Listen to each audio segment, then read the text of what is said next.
Olá, muito boa tarde, seja bem-vindo à nossa tarde. Ora, hoje voltamos a abrir as linhas telefónicas do nosso consultório veterinário para tirarem todas as dúvidas sobre os vossos animais de estimação com o médico veterinário Dr. Nuno Paixão.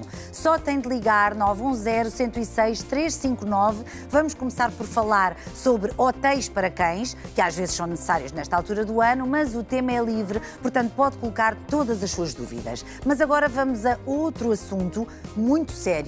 O verão não é só época de férias, de diversão e descontração, é também a época do ano em que se registram mais afogamentos de crianças e jovens. Perante esta realidade, a Associação para a Promoção da Segurança Infantil, a APSI e a GNR, uniram-se numa campanha nacional de sensibilização para alertar as famílias para comportamentos que podem salvar vidas.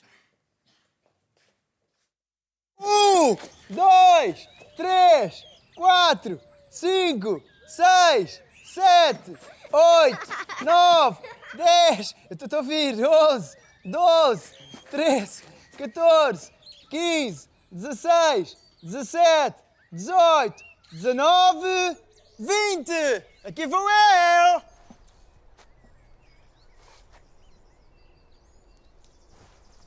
Ah!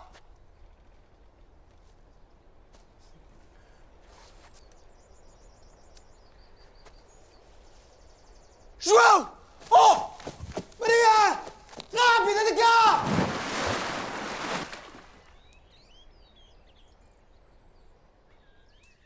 E sim, bastam 20 segundos para uma criança morrer mesmo à nossa frente. Para sabermos mais sobre esta campanha e como podemos prevenir estas situações, recebo Rosa Afonso, da APSI, e o Major Sérgio Fonseca, da GNR. Bem-vindos à nossa tarde, obrigada aos dois. Já tive a oportunidade de conversar um bocadinho com a Rosa lá em cima na maquilhagem sobre esta verdadeira tragédia. Todos os anos a nossa tarde tem uma conversa com a APSI e com a GNR. Todos os anos, antes de começar a época forte das praias, que já começou naturalmente, mas essencialmente das férias, e infelizmente os números não tendem a diminuir, antes pelo contrário. Verdade. E para não agarrar numa nota negativa, é importante dizer que até 2019, 2019 exatamente, o panorama era bastante mais animador. De 2020-22, não sabemos ainda exatamente o que é que ocasionou estes números, mas de repente a média anual mais que duplicou em termos de mortos. Nós estamos a falar de anos de pandemia, em que muitas pessoas também, em tendo a oportunidade, saíram das suas casas e foram para casas um bocadinho mais abertas e longe da cidade, se calhar algumas delas com piscina. Verdade. E esse foi uma das razões que na altura até foi apontada e que nós alertámos logo também para esse facto. Claro. Mas a verdade é que a pandemia tem as costas largas, mas não também pode... já terminou, não é? Exatamente, há muito tempo. A tendência está a custar muito a inverter.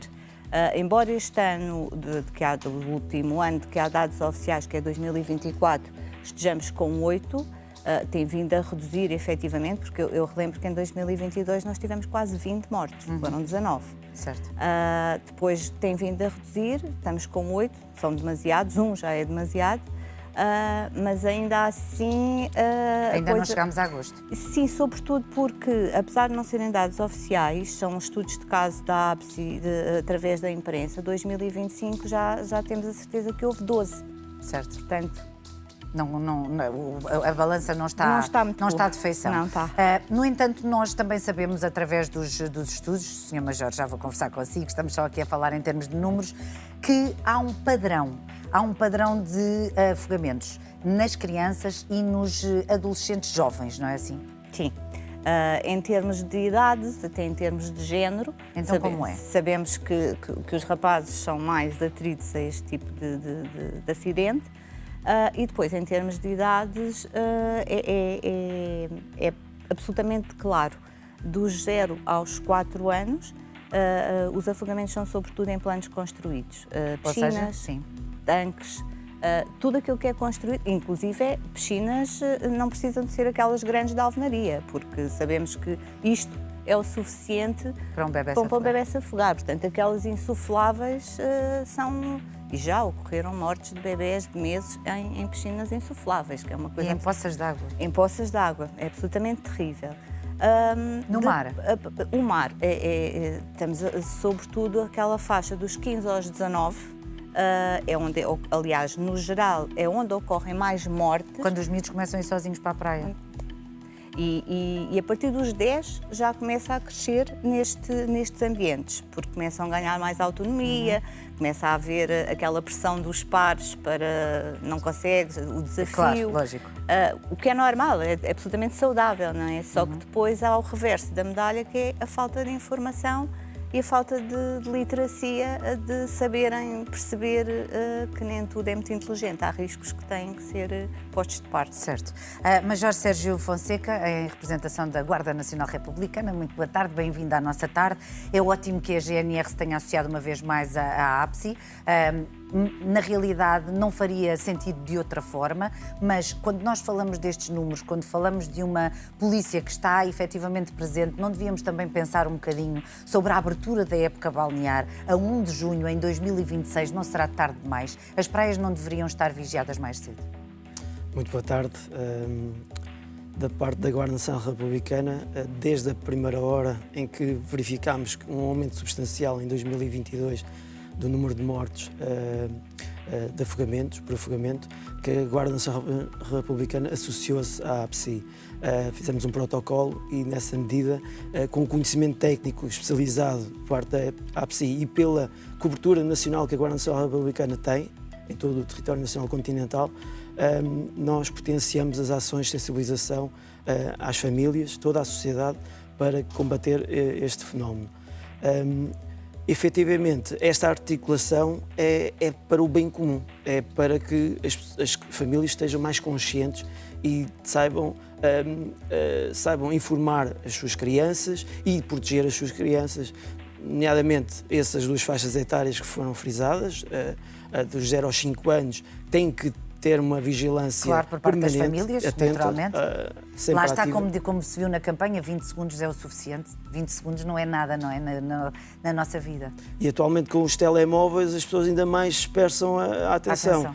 Portanto, é uma problemática que nós estamos focados em consciencializar e já até ao momento fizemos cerca de 1000 ações de sensibilização e alcançámos cerca de 20 mil pessoas. Sim, também não depende de vocês a abertura da época balnear, portanto, fica no ar esta questão, porque era de facto premente que fosse mais cedo. Eu não sei qual dos dois é que pode responder a esta questão, porque estamos aqui todos preocupados e a conversar sobre isto, como pais, como filhos, não é? E essencialmente como responsáveis por todos os cidadãos que estão à nossa volta e que, se for preciso, temos a obrigação de ajudar. Mas estas tempestades que aconteceram agora no inverno, a alteração dos fundos de praia, falando nós de praia e não das piscinas em particular, as areias, há mais agueiros, também já todos percebemos que há mais agueiros, o mar está mais perigoso. Também isso é constatado como um facto? Sim, eu acho que, não sei se o Major, eu acho que é irrefutável que as alterações climáticas vão mexer e lá está a pergunta que a Tânia colocava antes, a data de abertura da época balnear, mais ainda se coloca quando nós temos ondas de calor em março e em abril, não há nadadores salvadores. Toda a gente vai parar à praia, claro, com certeza, mas o que é que se está à espera, não é? Num país com uma costa como a nossa, não é preciso uma varinha de condão para se perceber que é isso que vai acontecer.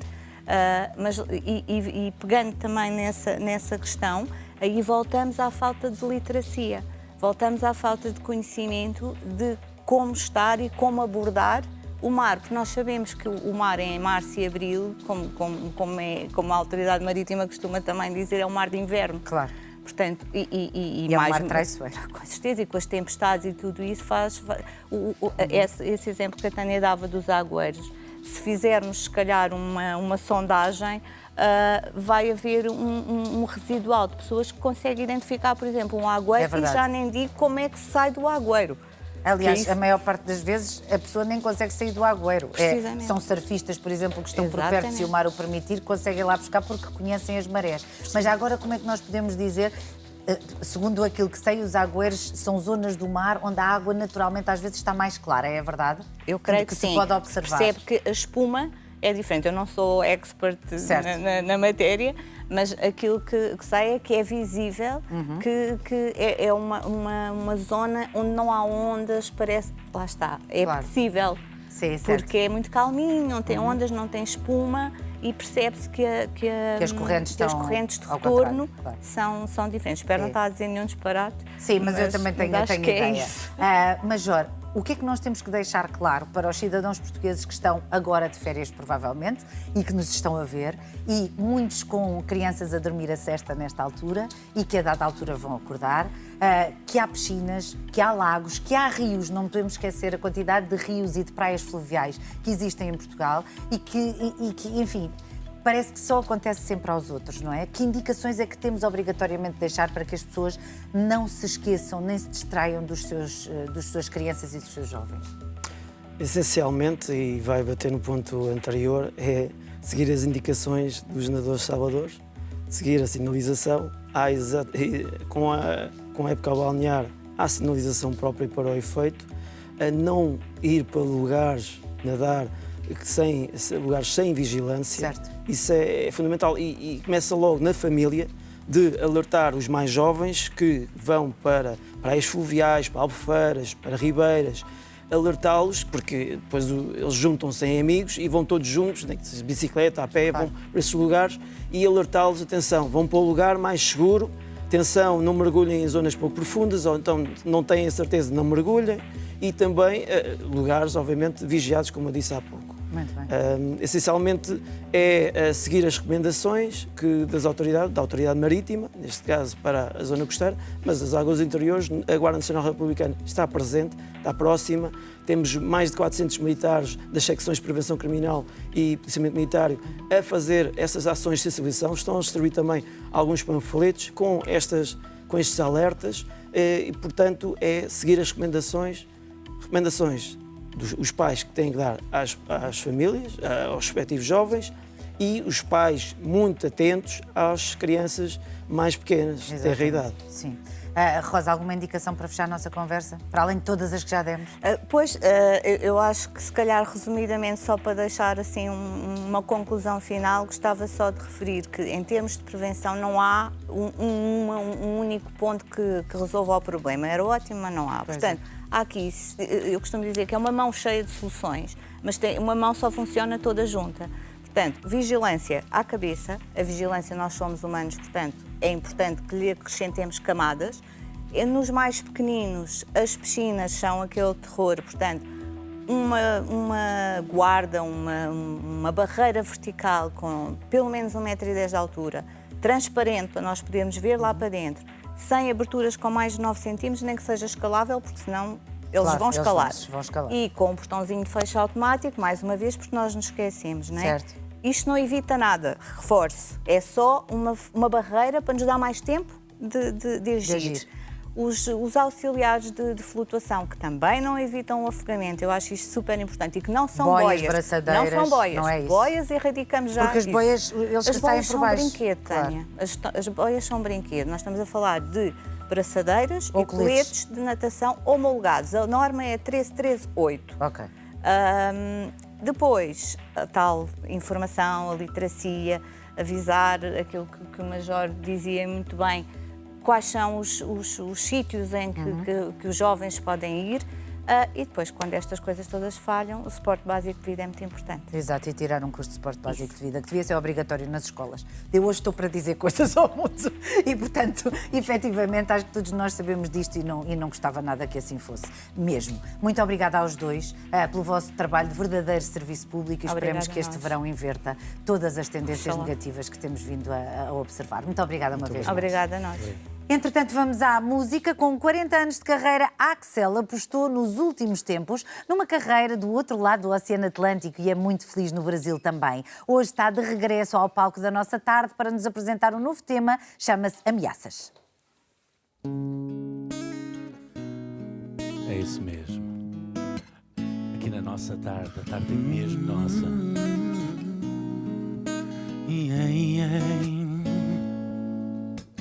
Ontem eu fiz a pior asneira da minha vida. Para mim as tuas ameaças eram ameaças que não iam dar em nada. Mais uma vez eu nem liguei, e nessa briga que nem era briga eu provoquei, eu exagerei. Saiu da minha boca sem quereres um podes ir, e então tu sem pensares bateste a porta e me bateu aqui o arrependimento. Ai, se eu pudesse voltar no tempo. Saiu da minha boca sem quereres um podes ir, e então tu sem pensares bateste a porta e me bateu aqui o arrependimento. Ai, se eu pudesse voltar no tempo, trocaria aquele podes ir por para sempre fica aqui. De nós nunca vou desistir.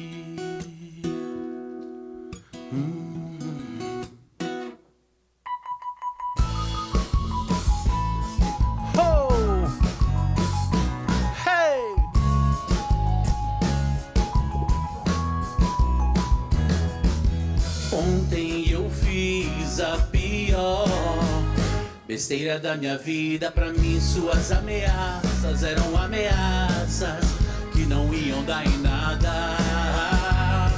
Mais uma vez eu subestimei, e nessa briga que não era briga eu provoquei, eu exagerei. Saiu da minha boca sem querer um pode ir, e você sem pensar bateu a porta e me bateu aqui o arrependimento. Ai, se eu pudesse voltar no tempo. Saiu da minha boca sem querer um pode ir, e você sem pensar bateu a porta e me bateu aqui o arrependimento. Ai, se eu pudesse voltar no tempo. Oh, oh, oh, oh, oh, oh, oh, oh, oh, oh. Trocaria aquele pode ir por pra sempre fica aqui. Da gente não vou desistir.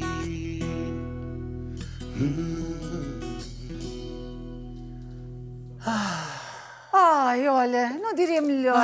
Esse suspiro foi lindo. Foi com sentimento. Foi, Axel. Como é que tu estás? Boa tarde, bem-vindo. Eu estou bem. Eu sei. Agora estamos em casa, aqui na nossa tarde. Tão bom, obrigada. É bom voltar a casa. Muito bem. É mesmo bom voltar a casa. Eu acho que Sendo é. que tu tens, hoje em dia, eu acho que já podes encarar mesmo a tua vida e o teu coração E a dualidade. Exatamente, tu és muito feliz nos dois lugares, não é? No Brasil Sou. e em Portugal. As recompensas que nós temos em termos profissionais são completamente diferentes, e a forma como somos recebidos também é completamente diferente. Mas há uma coisa em comum: o carinho. Certo. O carinho. E respeitam o profissionalismo, respeitam a bagagem que nós trazemos. E não é só a parte musical, também a parte televisiva, porque tenho a oportunidade de também Apresentas dois de programas apresentar, lá, não é? sim, na Bandeirantes, Certo. aos sábados à noite, e depois em várias emissoras locais em todo o Brasil, onde conseguimos pegar em 200 milhões de brasileiros com o programa, que temos a versão portuguesa aqui com a Bola TV, que é o Isto é Cinema. Certo. E lá no Brasil é a mesma coisa, só que com sotaque. Onde apresentamos as novidades cinematográficas. Há Mário Augusto, mas com menos dignidade. Exato, com certeza. Com menos dignidade, e é com verdade. sotaque mais cantado. Olha, É verdade. e este tema? Esta música é o novo single, é o single de lançamento do álbum ao vivo, que fizemos um projeto audiovisual com várias músicas que recuperámos, algumas músicas novas. Este tema Ameaças, por exemplo, é composto pela mesma equipa que trabalha com Anitta, Simone Simaria, Tiaguinho, Paula Fernandes. Ou seja, eu tenho a oportunidade de cantar e de compor e escreverem para mim alguns dos maiores compositores de alguns dos maiores artistas brasileiros. E nós fazemos sempre esta versão, uma versão portuguesa de Portugal, e depois juntamos o açúcar, não é? Com certeza. E bem. Cada um para o seu mercado completamente diferente. Está disponível nas plataformas digitais e nós vamos andar aí no verão, de um lado para o outro, redes sociais, essas coisas. Daqui a bocadinho vamos já para o Alentejo, vamos para o pé de... Vamos para Gafte. Ai, estou Gafte City. Tenho lá amigos em Gafte. Tens. A Magda, a Mara, a mãe, os filhos. Então vão ter comigo lá. lá. Vão lá ter comigo ao número 2. Ok, combinado. Vou-lhes dizer para irem lá ao Sabes que concerto. mamãe é de lá. Mamãe é de lá. Mamãe é de lá e nós estamos aqui, fazemos também o nosso poiso também de lá. Então, bom, olha, vamos espreitar aqui o teu Instagram para as pessoas não terem dúvidas. Quando vai a esta página, já sabe o que deve saber. Axel Online, e portanto o Axel acaba por disponibilizar ali todas as datas em Portugal e não só. Sim, as coisas bonitas. Olha, ei, o que é que estás a fazer? Os nossos programas semanais também nos vários canais, tanto em Portugal como no Brasil, e fazemos a festa lá e é a nossa forma também de comunicar. Muito bem. E de dizer que estamos vivos, estamos aqui. E espero que esta não seja a nossa última. Ai, credo, última vez. Lembro que seria. Na nossa tarde. Uma vez por ano a gente gostava de vir aqui. Com certeza. Vamos continuar a encontrar-nos. De uma forma ou outra, vamos continuar. Obrigada, Axel. A nossa casa, por falar nisso, RTP Play. Se quiserem, o nosso especial de Natal continua lá e bem, basta colocar Axel Meu Natal no RTP Palco e RTP Play. Beijo. Encontramos no próximo Natal. Este homem é outra coisa. Adeus, Axel, obrigada. Beijo. Até já. Até já. Beijo. Manuela Gonzaga é escritora, historiadora e jornalista. Jardins Secretos de Lisboa é o seu mais recente romance e vai representar Portugal na 4ª edição do Prémio Europeu do Melhor Romance de Amor 2026. Vamos conversar com Manuela Gonzaga. Olá, querida Manuela, como está? Bem-vinda, que gosto, digo eu. Muito obrigada. Faça o favor de sentar. Seja muito bem-vinda. É um prazer. Olha, o prazer é todo meu. Consigo.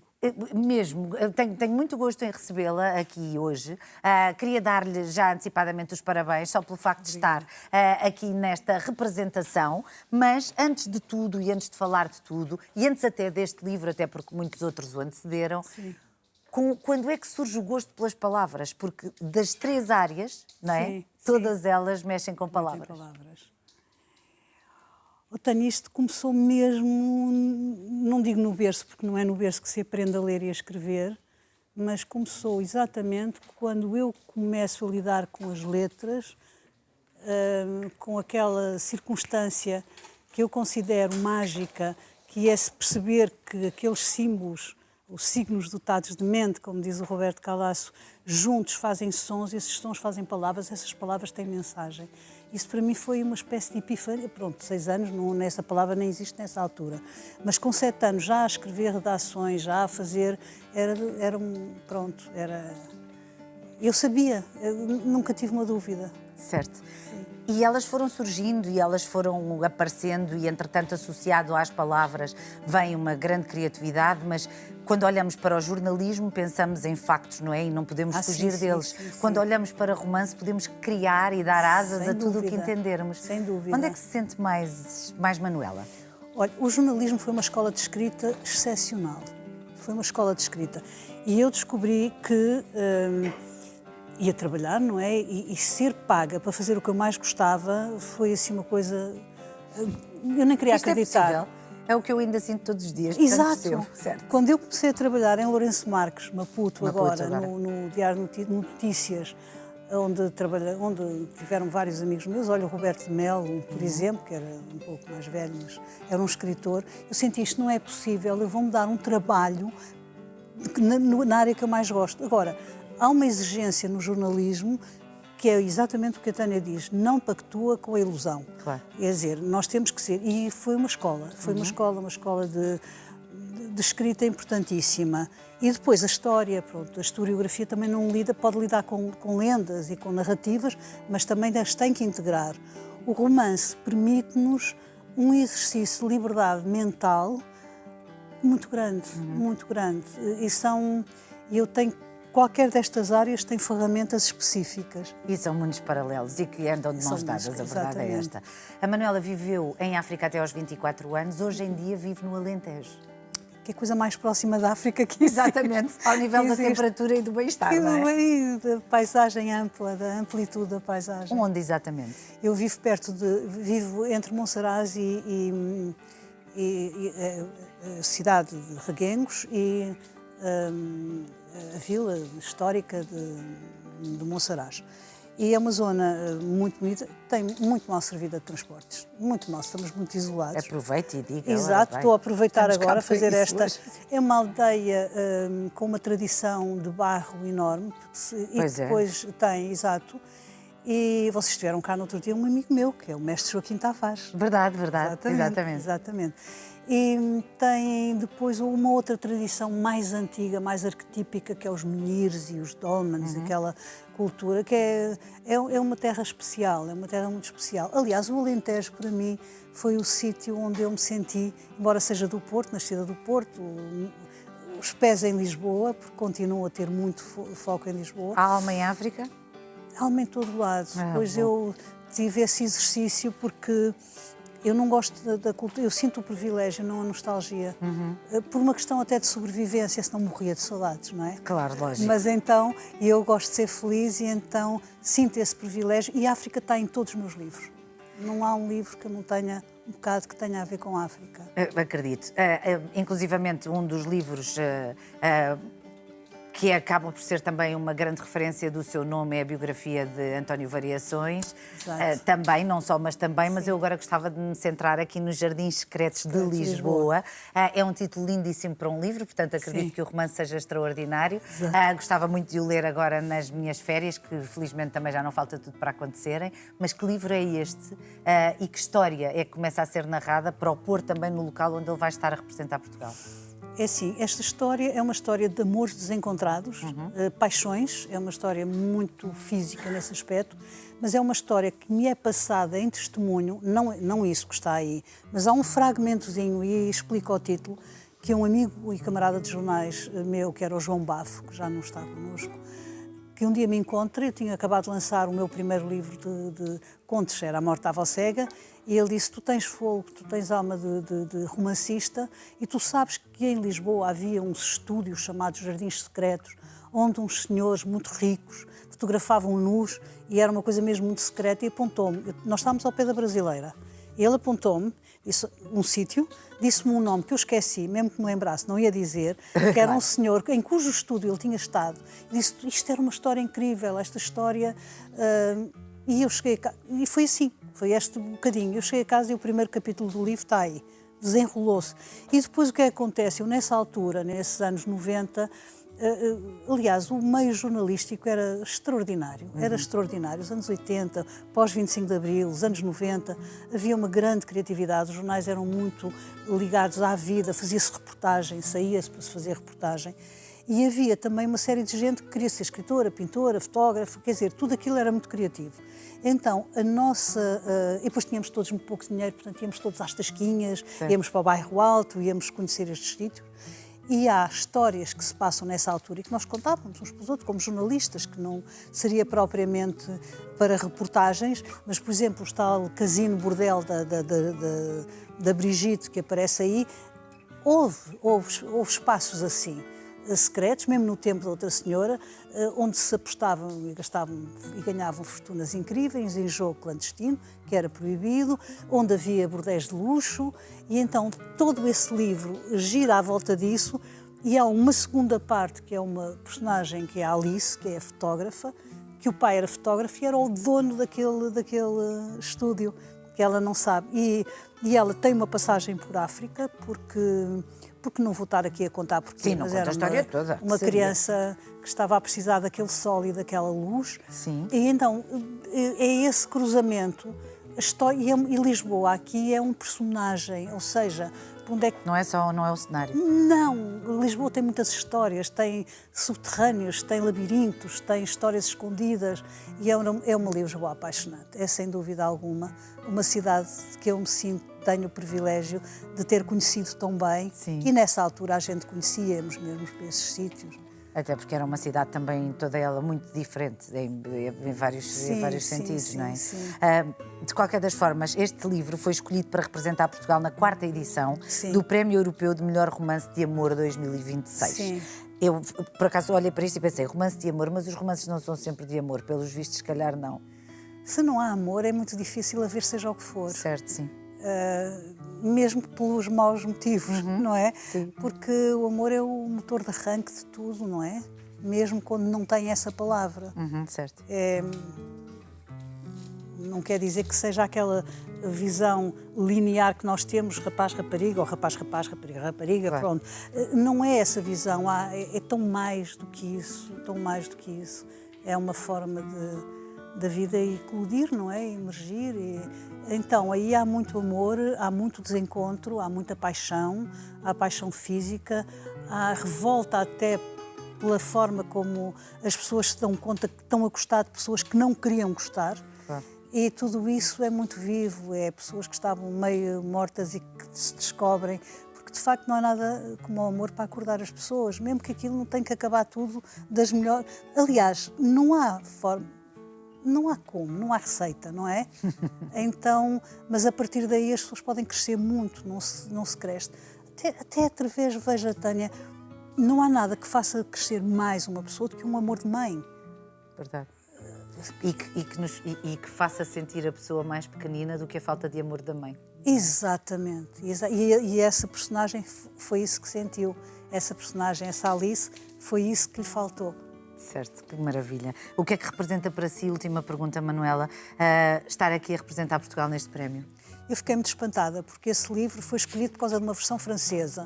Porque o livro teve uma edição francesa e eu não queria acreditar. Quando recebi a carta em francesa, perguntava-me se eu concordava. Eu disse, eu não estou a acreditar nisto. Porque,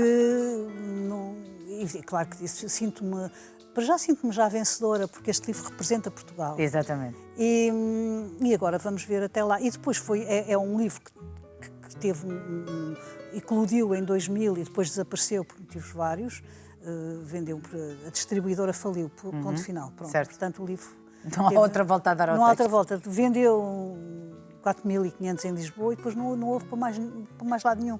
Portanto, foi assim um daqueles desgostos que... Claro.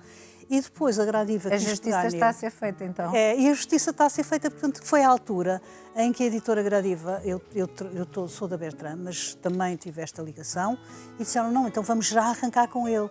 E eu espero que este livro, para já, está a representar Portugal e isso é lindíssimo. Pois é, acredito que muito sim. Bom. Querida Manuela, foi um gosto conversar consigo. Muito obrigada. Obrigada. E será um gosto lê-la também. Neste obrigada. verão. Muito obrigada. Pois diga-me qualquer coisa. Direi com certeza, que já fiquei com o seu número. Fique só mais ok. um bocadinho, Manuela. Jardins Secretos de Lisboa é um romance, representa Portugal neste prémio europeu sobre o qual falámos. Manuela Gonzaga, portanto, é a sugestão de leitura que fazemos aqui na nossa tarde, não só para o verão, mas também para o verão, quando temos um bocadinho mais de tempo para nos dedicarmos àquilo que gostamos. Na segunda parte da nossa tarde, vamos abrir as portas do consultório veterinário. Já sabe, contamos com a sua participação. Aproveita a pausa e liga. Até já. Hoje abrimos as portas do consultório veterinário e o Dr. Nuno Paixão vai falar de hotéis para animais. Já sabe que o tema é livre e para participar basta que ligue 910 106 359. É já daqui a pouco.